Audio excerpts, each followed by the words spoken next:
Trenitalia addio. Il Veneto saluta la società che gestisce il servizio ferroviario regionale, che andrà così a gara nel 2015.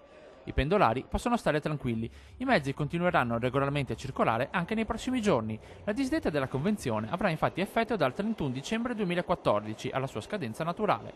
A convincere il presidente Luca Zaia a prendere carta e penna e salutare Trenitalia sono stati sempre più frequenti i disagi dovuti a mezzi datati e all'orario cadenzato.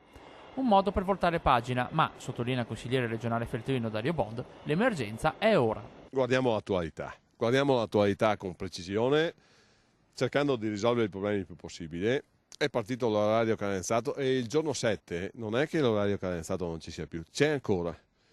E c'è ancora il rapporto con Trenitalia, c'è ancora il rapporto con del materiale rotabile che tante volte fa schifo, sia delle carrozze sia delle macchine che si bloccano. Punta il dito contro l'orario cadenzato anche il sindaco del capoluogo, referente dei primi cittadini nella battaglia a difesa del treno.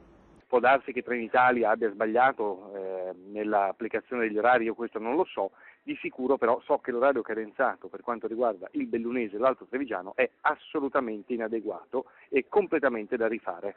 E Trenitalia o altro gestore che sia, quell'orario non funziona.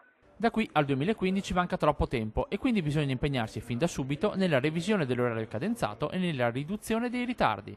Poi bisognerà guardare al nuovo gestore e Bond rispolvera una vecchia proposta bellunese. Vediamo se ci sono società che sono intenzionate, come c'era stata la proposta dell'Associazione Industriali di Belluno, a prendere in mano alcune tratte ferroviarie, metterci del materiale, metterci del personale, metterci anche degli investimenti e gestirli in una certa maniera.